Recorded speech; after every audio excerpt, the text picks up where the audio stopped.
Un arbre né de la mer pousse aujourd'hui au cœur du Sahel, là où tout semblait stérile. 45 degrés à l'ombre, 0 millimètre de pluie. Deux chiffres qui défient la raison, et pourtant, des palmiers verdissent sous le vent brûlant. Comment Ibrahim Traoré a-t-il osé transformer un désert en promesse d'eau, mêlant ingénieur, paysan et foi dans la poussière? Entre la soif et le soleil, une idée s'élève. Prouver qu'un pays sans océan peut apprendre à la terre à se souvenir de la mer. Ce projet n'était pas une fable écologique, mais une équation risquée entre foi et survie. Au Burkina Faso, la sécheresse ne laissait que des terres craquelées et des villages vides. Pourtant, Ibrahim Traoré promit qu'en 10 saisons, cette poussière deviendrait une oasis d'apprentissage. La promesse paraissait insensée. Cultiver des cocotiers, arbres de sel et d'écume, là où même les arachides mourraient. Mais c'est précisément ce risque qui donna sens à l'entreprise. Il ne s'agissait pas seulement de planter des arbres, mais de planter une idée, que la discipline pouvait remplacer la pluie et que la coopération pouvait devenir une source d'eau nouvelle. Un seul échec serait visible au monde entier, mais une réussite changerait la carte du Sahel. Le pari était donc clair, transformer un désert en salle de classe vivante, où la patience deviendrait un instrument de politique. Le dévoilement fut silencieux. Sous un soleil de plomb, les premiers cocotiers du Sahel ont survécu à 100 jours sans pluie. Un seul chiffre, 48%, devint symbole. C'était le taux de survie des jeunes plants après le premier trimestre, preuve qu'un désert pouvait encore retenir la vie. Le projet cocotier du Sahel naquit ainsi, à la lisière du possible. Ibrahim Traoré n'avait pas promis des miracles, mais des mesures. Chaque graine était pesée, chaque goutte d'eau comptée. Les ingénieurs de Bobo Dioulasso travaillèrent côte à côte avec les agriculteurs. Un réseau de tuyaux recyclés, de pompes solaires et de petits réservoirs de fortune forma la première artère verte du Burkina Faso. Autour des tranchées creusées à la main, les enfants riaient, les anciens secouaient la tête. Même les arachides meurent ici, disait-on. Traoré répondait sans colère. Nous ne plantons pas pour prouver, nous plantons pour survivre. Peu à peu, le sable devint un livre ouvert, où chaque goutte d'eau inscrivait une phrase d'endurance. Les premiers mois furent cruels. La moitié des plants disparut, grillés par la chaleur. Mais lorsque les pluies tardives arrivèrent, de nouvelles pousses percèrent la croûte sèche. Un enfant cria « L'arbre de Traoré respire !» Oh. Et ce jour-là, un peuple entier apprit que la foi pouvait être mesurée en racines. Le bruit courut jusqu'à Ségou, Niamey, et même au-delà. Des chercheurs vinrent observer, carnet en main, sans comprendre comment la patience battait la science. Ibrahim Traoré ne revendiquait rien. Il observait, notait, corrigeait, transformant chaque échec en données. Ainsi commença la légende d'un homme qui fit du désert un laboratoire et d'un pays un champ d'expérimentation du possible. Au milieu de cette terre nue, Ibrahim Traoré n'était pas seul. À ses côtés marchaient les jeunes ingénieurs de Bobo Dioulasso, une poignée de femmes venues des coopératives voisines et quelques soldats démobilisés devenus jardiniers du vent. Tous partageaient la même phrase. On ne cultive pas des arbres, on cultive la persévérance. Sous la direction de Traoré, chacun apprit à lire les signes de la terre. Les feuilles roussies signalaient une pompe bloquée. Une variation de température guidait les cycles d'arrosage. L'organisation était spartiate, mais précise. Les heures de travail suivaient le rythme du soleil. Les pauses s'alignaient sur la montée du vent. Peu à peu, un langage commun naquit entre techniciens et cultivateurs. Mélange de gestes et de chiffres, de silence et de regards. Le premier vrai impact ne se mesura pas en hectares, mais en confiance. Les habitants qui, hier encore, doutaient, vinrent offrir leurs puits, leurs mains, parfois leurs dernières réserves d'eau. Une vieille femme, en voyant les jeunes palmiers s'étirer vers le ciel, murmura « Le verre est revenu dans nos yeux ». Cette phrase se répandit comme un feu doux dans les villages alentours. Traoré comprit alors que le projet dépassait déjà son intention initiale. Ce n'était plus une expérience scientifique, mais un miroir social. Quand la terre commença à retenir l'eau, les gens, eux aussi, commencèrent à retenir l'espoir. Et ce frémissement invisible devint le véritable tournant du Sahel, la preuve que la foi, lorsqu'elle s'organise, peut déplacer des climats. Tout commença au bord de la rivière Moune, une ligne de poussière craquelée qu'on n'appelait plus rivière depuis longtemps. Les premiers jours, les villageois regardaient de loin, incrédules. Leurs ombres se mêlaient à celles des jeunes cocotiers, minces, tremblantes. Même les cacahuètes meurent ici, disait-il. Ibrahim Traoré leur répondit calmement. Nous ne plantons pas pour prouver, nous plantons pour survivre. Les premières lignes d'irrigation furent assemblées à partir de tuyaux abandonnés, reliés à des pompes solaires qui haletaient sous la chaleur. L'eau coula, hésitante, puis régulière. Le sable bute, la terre se souvint de la pluie. Dans le silence du Sahel, le bruit de cette eau devint une musique, un battement de cœur collectif. Les mois passèrent, la moitié des arbres mourut. Les survivants, eux, plièrent, mais ne cédèrent pas. Un soir, après la 3e semaine de tempête, Traoré observa le sol couvert de feuilles brûlées. Il nota chaque perte, ajusta chaque mesure d'humidité.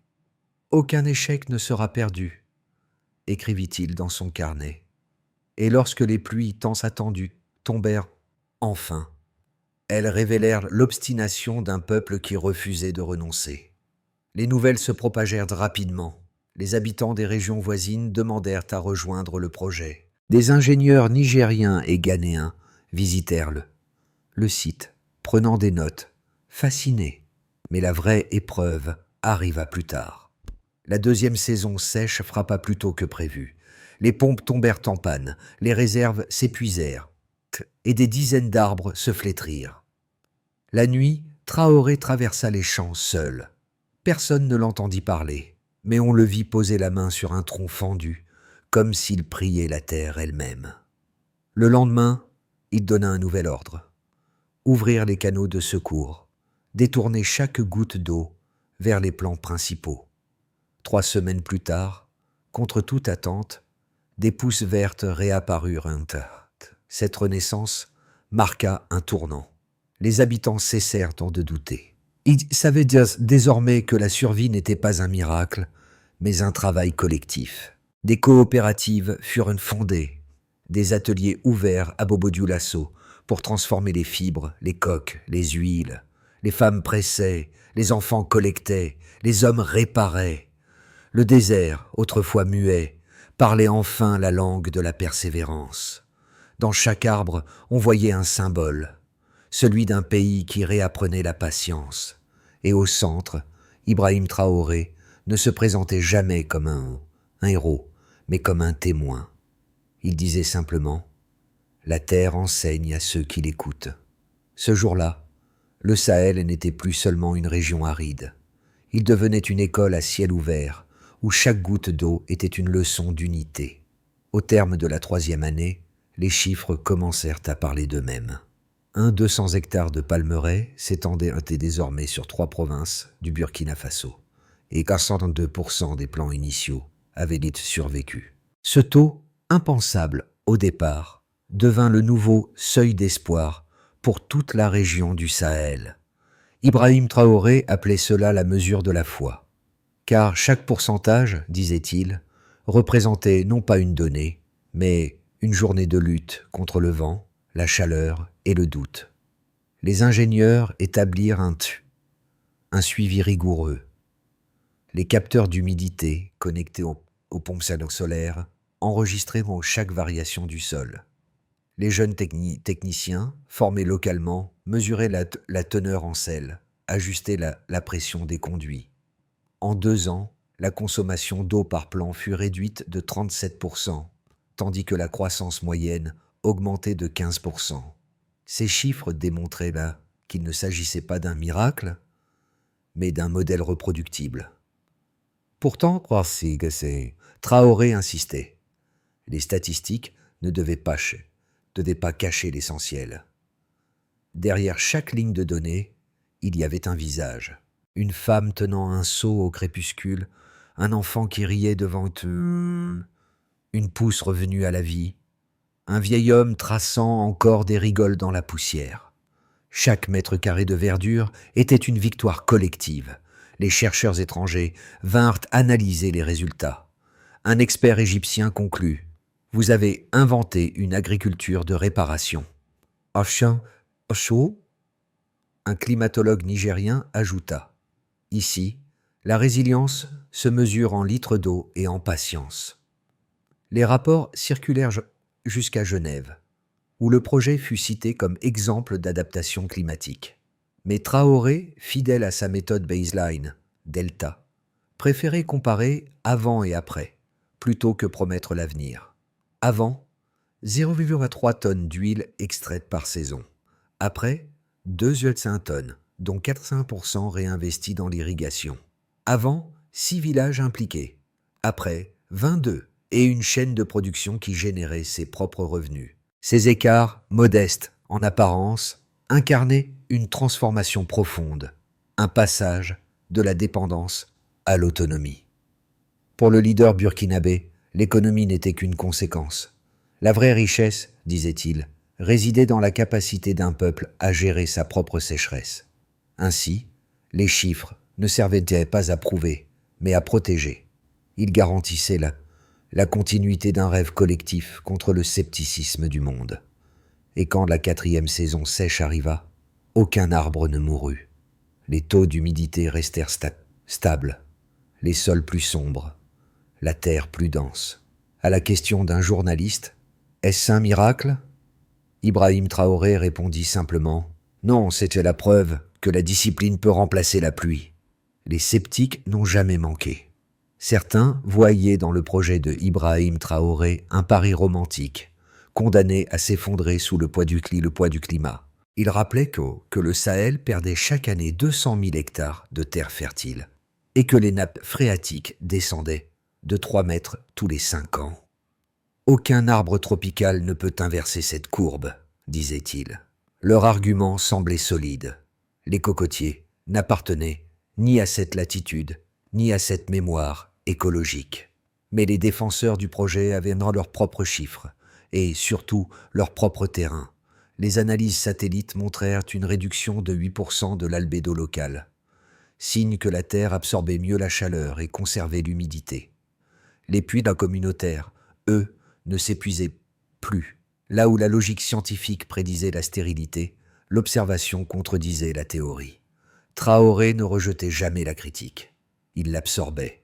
À chaque conférence, il reprenait mot pour mot les objections. Le coût, la viabilité, la fragilité des semis. Puis, il ajoutait calmement : « Vous avez raison, mais la survie d'un peuple ne se calcule pas en modèle climatique. » Son approche n'était pas celle du défi, mais du contre-argument enraciné. Il invitait les chercheurs à marcher dans les champs, à toucher les troncs, à écouter le bruit de l'eau qui s'infiltre sous le sable. Peu à peu, certains adversaires devinrent alliés. Les plus sceptiques reconnurent que le Sahel ne se transformait pas par miracle, mais par méthode. L'expérience prit alors une autre dimension. Elle ne cherchait plus à convaincre, mais à démontrer que la rationalité pouvait aussi naître de la persévérance. Dans cette dialectique de foi et de preuve, Ibrahim Traoré trouva son équilibre. Il laissa les chiffres parler, mais confia les racines. Au silence, le désert se souvient. C'est par ces mots qu'Ibrahim Traoré ouvrit la 4e année du projet, debout devant une mer de palmes désormais hautes comme des maisons. Le paysage avait changé de nature. Ce n'était plus un champ d'essai, mais une preuve visible.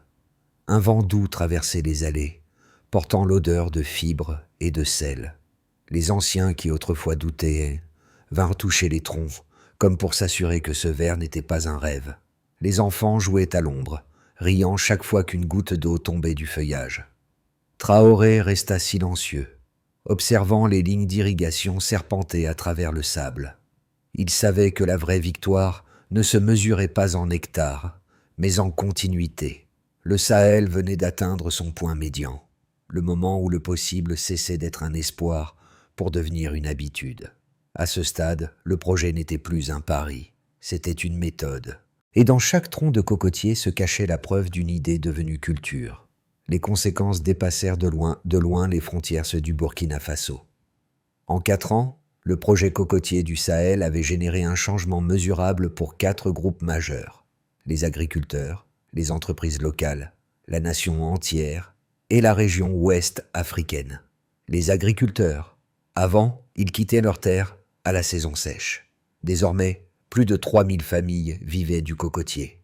Les feuilles devenaient fibres, les coques devenaient charbon, l'eau de coco devenait source de revenus.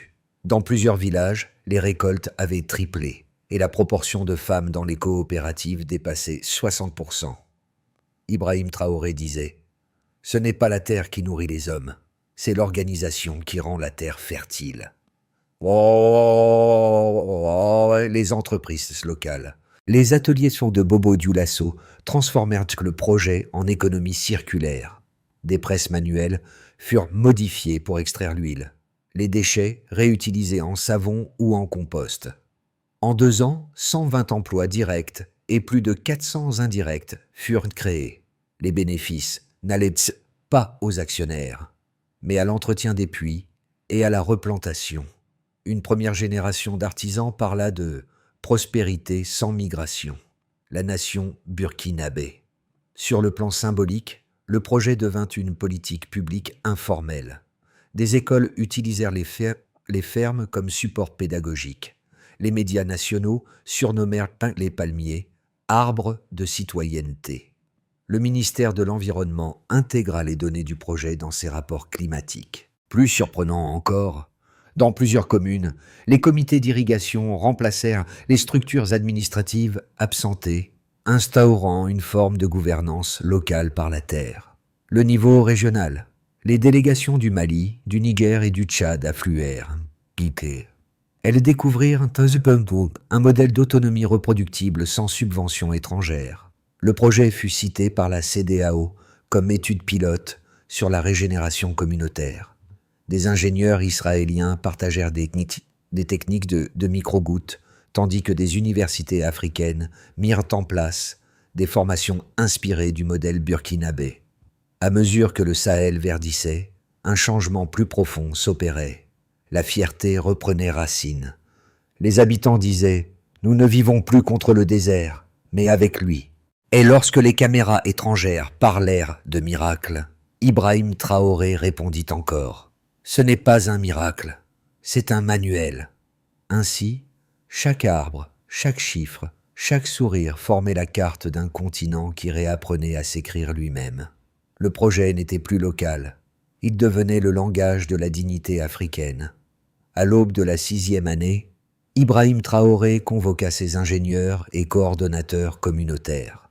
Le projet avait atteint sa phase critique, entre stabilité fragile et expansion risquée. 3 scénarios furent posés sur la table, chacun dessiné à la lumière du climat et de la discipline humaine. Dans une hypothèse suivante, continuité maîtrisée. Le réseau de palmeraies s'étendrait lentement, ajoutant 10% de nouvelles plantations par an. Les puits solaires existants suffiraient, à condition de maintenir la rigueur actuelle. Les bénéfices locaux seraient réinvestis dans la formation et l'entretien. Cette voie préserverait l'équilibre. Croissance mesurée, dépendance minimale, résilience maximale. Dans une hypothèse suivante, expansion régionale. Des partenariats internationaux apporteraient des financements et des technologies de stockage. Le projet pourrait doubler sa surface en 12 mois, reliant les zones de Banfora, Dori et Kaya par un corridor vert. Mais cette accélération aurait un coût. La pression sur la main-d'œuvre, la dilution du contrôle communautaire et le risque de bureaucratie. Traoré avertit. Trop de vitesse brise les racines. Dans une hypothèse suivante, régression silencieuse. Une sécheresse prolongée ou une crise politique interromprait les flux logistiques. Les coopératives isolées dépendraient alors de leurs réserves. Sans discipline collective, la moitié des jeunes arbres périraient en 6 mois. Ce scénario, dit-il, ne serait pas un échec, mais un rappel que la Terre punit l'oubli. Dans chaque hypothèse, le paramètre décisif restait le même: la cohésion humaine. Traoré conclut la réunion par une phrase simple: « Si nous gardons la rigueur, la terre gardera la vie. » Sous les palmes du Sahel, chaque souffle de vent porte désormais une leçon adressée à tous. Ce projet n'est plus seulement celui d'Ibrahim Traoré ou du Burkina Faso. C'est une invitation silencieuse à repenser la relation entre l'homme et sa terre. Pour les citoyens ordinaires, l'histoire montre qu'un geste collectif, même minuscule, peut remodeler un climat, ramasser un seau d'eau, protéger un puits, enseigner à un enfant pourquoi la terre compte. Voilà comment commence la transformation. Les agriculteurs du Sahel n'ont pas attendu des discours. Ils ont simplement agi. Pour les jeunes, cette expérience devient une métaphore d'avenir. Le désert de leur génération n'est peut-être pas fait de sable, mais d'indifférence. Et pourtant, comme les palmiers, ils peuvent pousser là où personne ne croyait possible. Traoré le répète souvent: la foi sans méthode est du vent, la méthode sans foi est de la pierre. Enfin, pour les spectateurs du monde, le message reste universel. Le Sahel prouve que le développement n'a pas besoin de miracles, mais d'organisation. Que chaque graine de discipline devient racine d'autonomie. Ainsi, celui qui écoute cette histoire n'est pas un simple témoin. Il en devient le prolongement, un maillon dans la même chaîne de persévérance. Parce qu'au fond, ce qui a poussé ici n'est pas seulement un arbre, mais une conviction. La liberté commence lorsque les peuples décident de cultiver eux-mêmes leur avenir. Pour Ibrahim Traoré, la survie n'était qu'une première étape. Il voulait désormais consolider le modèle, en posant une feuille de route en 5 mouvements, clairs, mesurables et transmissibles. Ensuite, cartographier l'eau. Chaque village devait enregistrer la profondeur de ses puits, la qualité du sol et le cycle des vents. Ces données, regroupées en un atlas local, permettraient de prédire les sécheresses et d'anticiper les besoins. Ensuite, formèrent les gardiens du sol. Des jeunes agronomes furent envoyés dans 20 centres régionaux pour apprendre la maintenance solaire, la gestion des fibres et la planification des récoltes. Chaque formation se terminait par une mission: planter 10 cocotiers et en suivre la croissance pendant un an. Ensuite, relier les coopératives. Les ateliers de transformation furent intégrés dans un réseau d'échanges. Fibres contre compost, huile contre semences. Ce maillage garantissait qu'aucune communauté ne reste isolée. Ensuite, créer un fonds de résilience. Une part fixe de chaque vente d'huile alimentait une réserve d'urgence, utilisée pour réparer les pompes ou financer les replantations après tempête. Ensuite, mesurer, corriger, recommencer. Chaque trimestre, les chiffres étaient vérifiés, les écarts analysés, les erreurs intégrées. Traoré appelait cela le cercle de la patience. Au terme de ce plan, le projet n'était plus une expérience, mais une architecture durable. Et derrière chaque indicateur, un rappel simple persistait. Une nation ne se renforce pas par les promesses, mais par la constance de ses gestes. Le soir tombait sur la vallée du Mohune. Sous la lumière ambrée, les palmiers se balançaient lentement, leurs ombres dessinant des cercles sur le sable redevenu fertile. Ibrahim Traoré marchait sans escorte, la main glissant sur l'écorce rugueuse d'un arbre qui avait survécu à toutes les saisons. À cet instant, le bruit du vent ressemblait à un souvenir, celui du premier jour, quand rien n'existait encore, sinon la croyance que la mer pouvait revivre dans le désert. Autour de lui, les enfants riaient. Les femmes chantaient doucement. Un vieil homme, jadis sceptique, murmura: « Nous avons oublié la couleur du verre, et il nous l'a rendue. » Cette phrase, simple et nue, contenait toute la portée du projet. Ce n'était plus une histoire de plantes ou d'eau. C'était une réconciliation entre la terre et la mémoire. Et dans le souffle tiède du soir, la voix de Traoré s'éleva une dernière fois. Un arbre, disait-il, est le drapeau le plus honnête qu'un pays puisse lever. Quand le vent du Sahel traverse les palmeraies, il emporte plus qu'un parfum de fibres et de sel. Il porte un message, celui d'un peuple qui a appris à transformer la sécheresse en discipline et la foi en méthode. Aujourd'hui, cette histoire ne vous demande pas d'admirer, mais de réfléchir. Que planteriez-vous, vous, si la terre cessait de répondre? Les cocotiers d'Ibrahim Traoré ne sont pas des monuments, mais des miroirs. Dans leur tronc se reflète la volonté de tous ceux qui ont refusé de céder au vide. Chaque arbre devient une question adressée au monde. Quand l'eau manquera, aurons-nous la patience d'écouter la terre? Si cette histoire vous inspire, partagez-la, non pas comme un conte, mais comme une promesse à poursuivre. Car ce projet n'est pas clos. Il continue dans chaque main qui sème, dans chaque regard qui croit encore à la possibilité du verre.